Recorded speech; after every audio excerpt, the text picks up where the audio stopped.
lagim, lalo na kung nakalimutan na ng mga tao ang physical distancing, ang pag-ugas ng kamay, pag-ubo ng tama at paglinis ng mga surfaces na palagi ang nahahawakan. Kaya wag na wag po tayong magiging complacent. Pwedeng pumangit ang balita kung tayo ay biglang bibitaw sa ating mga responsibilidad bilang homeliners. Marahil ang iba sa inyo ay nagtataka, bakit hindi naging zero ang kaso kahit na nung nagkaroon tayo ng enhanced community quarantine? Gusto ko lang pong ipaalala sa ating lahat, ang goal po ng ECQ is to flatten the curve and to buy us more time. Kung maalala nyo, nung unang nagtala tayo ng local transmission, marami sa atin, lalo na sa medical community, ang natakot at nabigla sa mga kaso. Tao rin tayo at tao rin po ang mga healthcare workers at lalong-lalo na po kaming mga policy makers. Sabi nga, novel ito, ang coronavirus na ito, bago pa siya at araw-araw may bago tayong matututunan. Kaya naman, binilhan tayo ng oras ng ating pagpapatupad ng enhanced community quarantine para tayo ay lalong makapaghanda. Ngayon, ang kinakailangang mga PPEs, mga kinakailangan testing kits at testing centers, isolation rooms, mechanical ventilators, pati na rin ang mga protocol at gamot ay naihahanda na natin. Kaninang umaga po ay nagkaroon ng oportunidad na makapulong ang mga kinatawan ng iba't ibang medical society sa bansa. Kasama ang ating Secretary of Health at ilang Executive Committee members at iba pang kasamahan sa kagawaran. Kasama po natin ang Philippine Medical Association, ang Philippine Hospital Association, ang Philippine College of Physicians, Philippine Obstetrical and Gynecological Society, Philippine Society of Pathologists, Philippine Nurses Association, Philippine Medical Association, Philippine College of Radiology, Philippine College of Surgeons, Philippine Pediatric Society, at Philippine Academy of Family Physicians. Sa pagpupulong po na ito, ibinahagi ng DOH ang key strategies na ginagawa ng gobyerno para sa laban natin sa COVID-19. Higit sa lahat, napakinggan din natin ang mga concerns and issues ng medical community patungkol sa COVID-19 response. Naglatag din ng mga rekomendasyon sa mga polisiya at operational guidelines upang mas mapabuti pa ang pagtugon ng ating health system sa COVID-19 pandemic. Binahagi rin ng medical societies ang kani-kanilang mga inisyatibo upang mas matulungan ang ating mga COVID-19 patients. Ating kinikilala ang mahalagang papel ng ating medical societies sa pag-iigting ng ating health system. Sa patuloy na pakikipag-ugnayan ng buong medical, mati ang scientific committee ay maa-address natin ang COVID-19 pandemic. Nais po namin uling pasalamatan ang lahat ng mga medical societies na kasama natin bilang co-captains ng ating health system. Para naman po sa update ng bilang ng mga kaso ng COVID-19 sa bansa, ngayong Martes, April 21, meron po tayong 140 na naitalang bagong kaso ng COVID-19 positive patients. Ang total po ng COVID-19 positive cases ay 6,599. Nakapagtala rin po tayo ng 41 na karagdagang pasyente na nakarecover mula sa sakit. Meron na po tayong total of 654 recoveries as of today. Kasama po sa mga naitalang nakarecover ay ang mga pasyenteng nakakonfine at mga pasyenteng may mga positive, mild and asymptomatic cases na nakarecover mula sa kanilang self-isolation at home quarantine. Subalit siyam ang naitalang pumanaw dahil sa COVID-19 ngayong araw. Ang total number of COVID-related deaths in the country is 437. Kami po ay taus-pusong nakikiramay sa mga pamilya at kaibigan na naulila ng ating mga kababayang pumanaw dahil sa virus na ito. Para din po sa kaalaman ng lahat, as of April 20, 6 p.m., tayo po ay nakapagsagawa na ng 58,072 individual tests sa kabuuan. 7,547 o 13% po ay positive at 50,471 o 86.9% ay negative. Lilinawin lang po namin na ang total positive tests ay maaring mas mataas kaysa sa total positive or confirmed cases dahil ito po ay dumadaan pa sa case validation and processing at alam naman po natin na kapag tayo ay na-admit as positive or confirmed case, maaring magkakaroon din tayo ng repeat test. Kaya mas mataas po ang number of tests kaysa sa number of confirmed or positive cases. Para po sa karagdagang impormasyon, maaari po tayong pumunta sa ating COVID-19 tracker na www.doh.gov.ph/COVID-19 tracker. Alam namin ang dagok na hinaharap araw-araw ng ating mga healthcare workers, kaya naman ay walang tigil ang ating kagawaran sa paniniguro na may sapat na PPEs ang ating mga bayani. Kahapon lamang ay dumating na ang bagong batch ng PPEs galing sa PSDBM. Sa amin pong pagtatala, nakatanggap po tayo ng 27,600 surgical gowns, 20,000 coveralls, 26,970 shoe covers. Ito po ay ating agad na pinadala sa ating mga health facilities sa lalong madaling panahon. Ang mga sumusunod naman po na health facilities ay nakatanggap ng PPEs kahapon, April 20. Jose B. Lingad Memorial Hospital in Pampanga, General Emilio Aguinaldo Memorial Hospital in Cavite, Fatima University Medical Center in Valenzuela, Talavera General Hospital in Nueva Ecija, Bicol Medical Center in Naga City, Batangas Medical Center in Batangas City, Region 1 Medical Center in Dagupan at Bureau of Fire Protection. Ayon naman po sa Office of Civil Defense, inihahanda na rin po ang logistics para ma-deliver ang mga PPE sa mga sumusunod na pasilidad. Corazon Locsin Montelibano Memorial Regional Hospital in Bacolod, Western Visayas Medical Center in Iloilo, Vicente Soto Memorial Medical Center in Cebu, Governor Celestino Gallares Memorial Hospital in Tagbilaran, Eastern Visayas Regional Medical Center, Schistosomiasis Control and Research Center, Zamboanga City Medical Center, Northern Mindanao Medical Center, Southern Philippines Medical Center, Davao Medical School Foundation, Davao Regional Hospital, Dr. Jorge Royeca Hospital in General Santos, Gensan Medical Center, Cotabato Regional Medical Center, Caraga Regional Hospital, Ministry of Health in BARM, and Amay Pakpak Medical Center in Marawi. Sa tulong po ng mga kasamahan natin sa Office of Civil Defense, asahan po ninyo ang aming mabilis at maagap na pagdidistribute nitong mga PPEs. Ang kaligtasan po ng ating mga healthcare workers ay isa sa ating mga prioridad. Magandang balita naman po, ngayong araw binuksan na ng Department of Transportation ng Eva Macapagal Super Terminal sa Pier 15 upang maging isang COVID-19 treatment facility. Ang treatment facility pong ito ay may 211 cubicles at kayang tumanggap ng suspect, probable at confirmed cases. Kasama po sa ating pinasasalamatan ang Philippine Ports Authority, Philippine Coast Guard, ang Maritime Industry Authority and Lopez Group of Companies na nagbigay ng funding support, ang TOGO, ang Asian Terminal at syempre po ang Department of Transportation para sa magandang balita na ito. Ito po ay isang patotoo na kung tayo po ay sama-sama at nagtutulungan, mas marami po tayong magagawa laban sa COVID-19. Isang magandang balita rin po na tapos na ang conversion ng PICC bilang isang quarantine facility. Ito po ay mayroong 294 beds na handa pong tumanggap ng pasyente sa oras na mapuno ang iba nating pasilidad sa National Capital Region. Tapos na rin po ang construction at nag-umpisa ng tumanggap ng pasyente ngayong araw ang New Clark City National Government Administration Center sa Clark, Pampanga. Ito ay mayroong 688 bed capacity, di hamak na mas malaki kumpara sa iba pa nating quarantine facilities.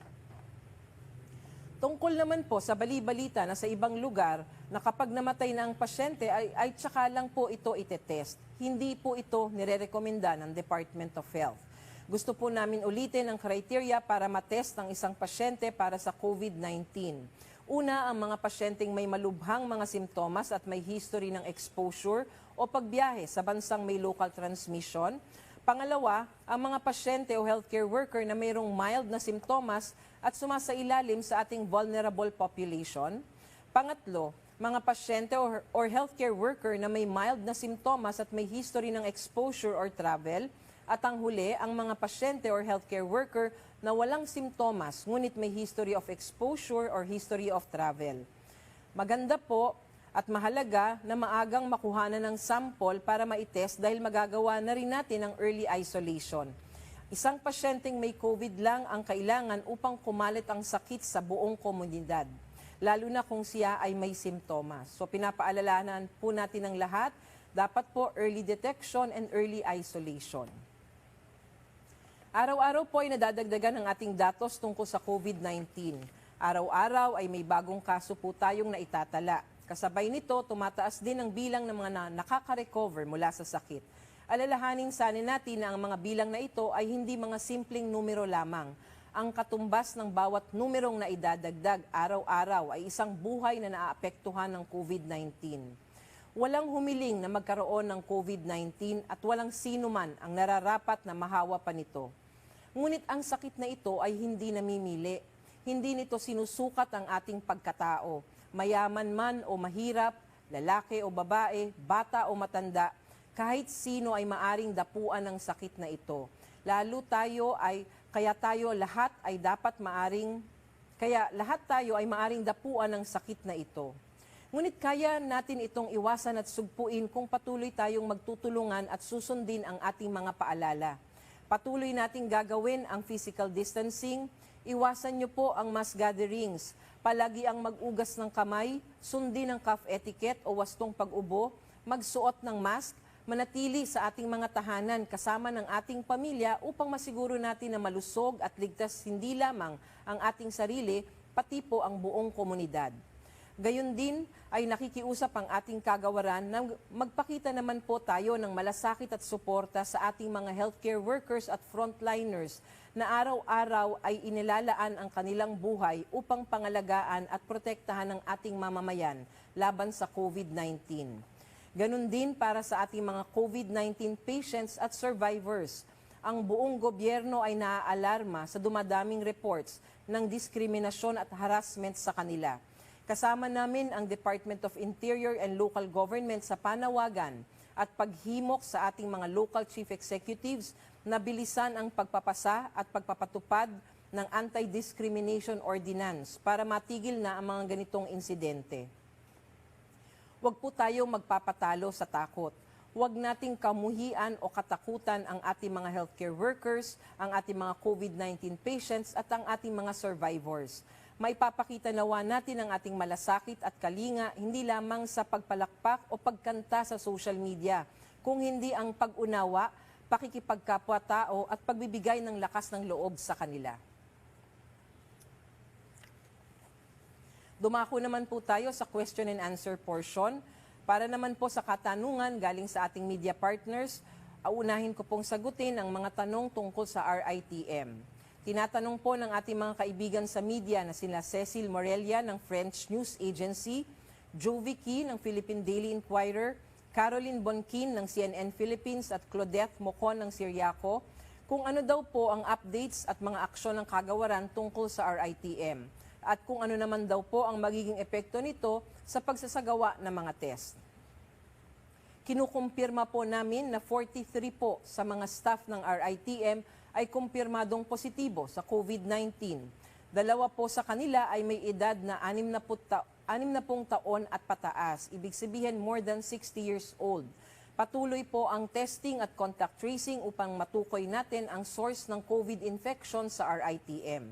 Sinisigurado po ng kagawaran na mahigpit na sinusunod ng mga empleyado ng RITM ang lahat ng infection prevention and control protocols at hindi po nakuha ang virus mula sa pagpoproseso ng kanilang mga tests. Kami po ay lubos na nagpapasalamat sa mga staff ng RITM dahil sa kanilang patuloy na serbisyo at paglilingkod sa bayan. Bilang National Reference Laboratory, ang RITM po ang nangunguna sa ating testing para sa COVID-19. Tulad po ng sabi ni Director Celia Carlos, sila po ay nasa frontline simula pa noong Enero. Actually, simula pa po ng December ay nasa frontline na po ang ating RITM. Ginagawa ng kagawaran at ng pamunuan ng RITM ang lahat ng aming makakaya upang maproteksyonan ang ating mga healthcare workers. Sila po ay binibigyan natin ng sapat na PPEs at sumasailalim sa training sa tamang pagsuot at pagtanggal nito. Na-test na po natin ang ating mga empleyado sa RITM at binigyan ng karampatang atensyong medikal ayon sa kanilang kalagayan. Nagsasagawa po tayo ngayon ng contact tracing. Nag-issue na rin po tayo na mas istriktong guidelines para sa infection prevention and control at ito ay binigay ng committee nila sa RITM upang mabawasan pa ho ang posibilidad na mahawa sa impeksyon. Upang mabawasan naman ang backlog ng mga specimens na kailangang iproseso ng RITM, nagpatupad po tayo ng zoning system kung saan sasaluhin muna po ng ibang certified at licensed subnational laboratories ang mga test na gagawin dapat ng RITM. Kabalikat din po natin dito ang mga pribadong sektor na nalisensyahan na po natin, kagaya ng St. Luke's Medical Center, Medical City, Makati Medical, Chinese General Hospital, Detoxicare, at lahat po ng ating katulong dito. Kami po ay nagpapasalamat sa inyong lahat sa pagtulong sa aming kalagayan sa ngayon. So sinisigurado po namin na hindi maaantala ang ating mga resulta at lalo-lalo na po't ginagawa natin ang expanded testing sa ngayon. Inaasahan po natin na makakahabol po tayo sa mga backlog sa katapusan ng buwan na ito. Sa ngayon, nakabalik na po ang testing capacity ng RITM sa 1,200 tests per day. Bukod po dito, we are continually capacitating our laboratories by hiring additional staff, kagaya ng medical technologist, laboratory aides at encoder upang mabawasan ang oras ng duty ng bawat staff at nang sila naman ay makapagpahinga. Galing po kay Joe Vicky ng Philippine Daily Inquirer, why was there a spike in the number of healthcare workers infected with COVID-19? Was this due to the lack of PPEs in hospitals? Of the infected healthcare workers, what is the percentage of those aged 60 and above? Is there a DOH policy recommending that elderly health workers should not be assigned to handle COVID cases? So sabi po ni Jovic, tinatanong niya kung bakit daw po tumataas ang bilang ng ating mga healthcare workers na nagkakaroon ng COVID-19. Dahil ba daw po ito sa kakulangan ng PPEs? At kung ano naman daw po ang bilang ng mga healthcare workers na matatanda na or 60 and above na nagtatrabaho pa rin at meron po ba daw polisiya ang DOH na wag nang pagtrabahuhin sa mga laboratorio o sa ating mga ospital na nag-handle ng COVID cases ang ating mga elderly health workers. Ang pagtaas po ng bilang ng health workers na may COVID-19 ay maari pong resulta ng paglabas ng revised expanded testing guidelines ng kagawaran. Kasama po ang healthcare workers sa priority groups for testing. So ibig sabihin po, dati ang ating protocol, wala pa ho sila dun sa mga tinetest natin. Pero simula po about 2 weeks ago, nagpalabas po tayo ng ating polisiya kung saan ang ating mga healthcare workers ay isinama na po natin sa mga tinetest natin, kasama na sila sa vulnerable groups. Kaya lalo pa nating na-detect kung sino sa kanila ang naapektuhan or positibo, tumaas po ang kaso this past 2 weeks. Tandaan po natin na ayon sa guidelines na ito, binibigyan po natin ng priority sa testing ang ating mga healthcare workers na may exposure, bahagi man o hindi ng vulnerable population. Galing naman po kay Sheila Crisostomo ng The Philippine Star, please give us an update on the situation at the National Center for Mental Health. How many employees and patients are infected? What is being done to contain the outbreak? So tinatanong po ni Sheila from The Philippine Star kung ano daw po ang sitwasyon ngayon natin sa National Center for Mental Health. Ang kagawaran po ay patuloy na nakikipagtulungan sa National Center for Mental Health tungkol sa estado ng mga health workers at mga pasyente sa nasabing ospital. Sa huling tala, meron po tayong 75 na kumpirmadong nagpositibo sa COVID-19. 62 po dito ay empleyado ng National Center for Mental Health at 30 naman po ay psychiatric patients. 5 po sa kanila ay gumaling na mula sa COVID-19 at 4 na empleyado at 1 pasyente. Wala pong naiulat pa na namatay sa mga kumpirmadong kaso. Ang mga healthcare workers na nagpositibo sa COVID-19, ngunit wala namang simptomas o asymptomatic ay naka-home quarantine at patuloy na minomonitor ng ating kagawaran sa kanilang araw-araw na kalagayan. Samantalang ang mga health workers na nakitaan ng simptomas ay naka-admit sa iba't ibang ospital. Ang mga psychiatric patients naman na nagpositibo ay nasa pangangalaga ng ating National Center for Mental Health. Galing po kay Rafael Bosano ng ABS-CBN, doctors met with officials yesterday. What were their recommendations to DOH, if any, and how would this meeting affect the strategies and response against COVID-19 in the coming days? So ang tinatanong po ni Rafi Bosano ay kahapon po kasi nagkaroon ng parang meeting with the President and other cabinet members ang ating mga former secretaries na mga doktor at nagbigay po sila ng mga rekomendasyon. Naiulat po kanina ni Secretary Roque Sa kanyang press briefing na kabilang sa mga rekomendasyon ng ating mga health experts ay kailangang matukoy ang mga kritikal na lugar kung saan laganap ang hawaan. Dapat pag-aralan kung saan may pinakamaraming COVID cases at ipagpatuloy doon ang enhanced community quarantine. Kailangan din magkaroon ng isang comprehensive communication plan at research-based surveillance program at patuloy na pag-aaral tungkol sa diagnosis at monitoring ng COVID gamit ng RT-PCR at rapid testing. Pag-aaralan din ang paggamit ng complementary medicine kasabay ng traditional medicine sa paggagamot ng COVID-19. Ang mga rekomendasyong ito ay pinag-aaralan na ngayon ng Kagawaran ng Kalusugan. Galing po kay Aiko Miguel ng UNTV, Chinese medical experts already left yesterday. Have they forwarded their report to DOH regarding their assessment? Their head reported in a conference that the Philippines should establish a fangkang or shelter hospitals in response to the COVID-19 pandemic. How are we going to address this? Does this imply that we also have to build makeshift hospitals intended for large-scale medical isolation? So tinatanong po ni Aiko Miguel ng UNTV kung yun daw pong mga rekomendasyon ng Chinese experts ay na-include itong tinatawag na fangkang or shelter hospitals. At kung ano pa daw po ang ibang naging rekomendasyon nitong ating mga Chinese experts. Nakaalis na po ng bansa ang mga Chinese experts na tumulong sa atin upang ma-assess ang ating mga strategies and efforts laban sa COVID-19. Ayon sa kanila, kahanga-hanga daw po ang ating efforts sa pagpapatayo ng mga quarantine facilities para matugunan ang pangangailangan ng ating mga pasyente.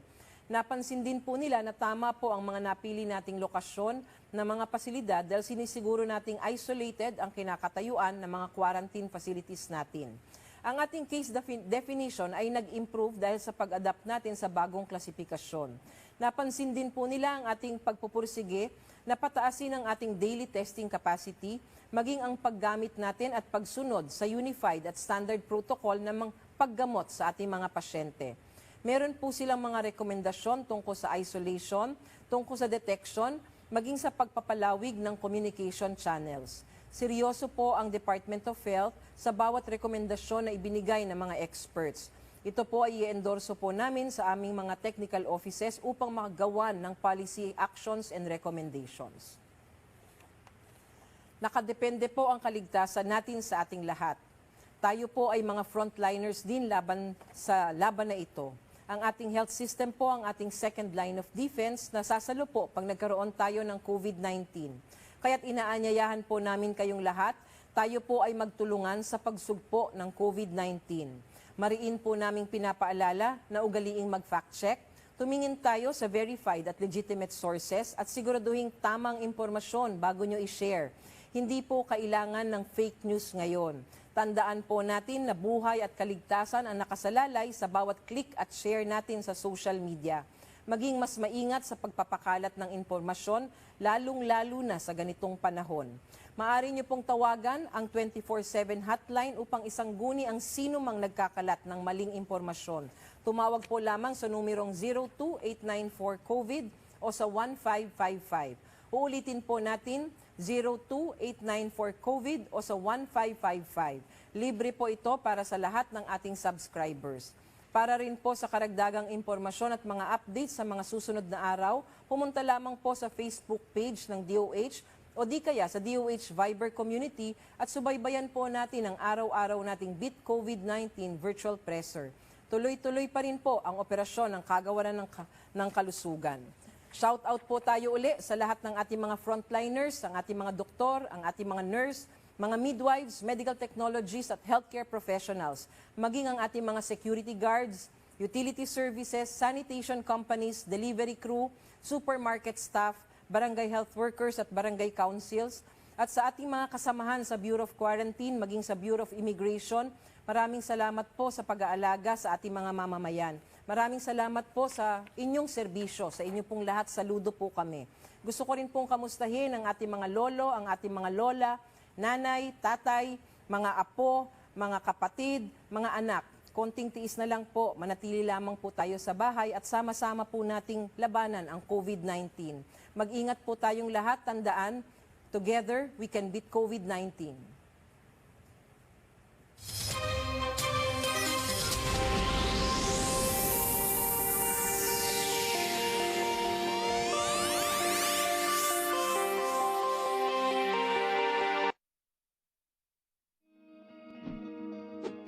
labanan ng banta ng COVID-19 sa ating bansa, mahalaga ang kooperasyon ng bawat isa.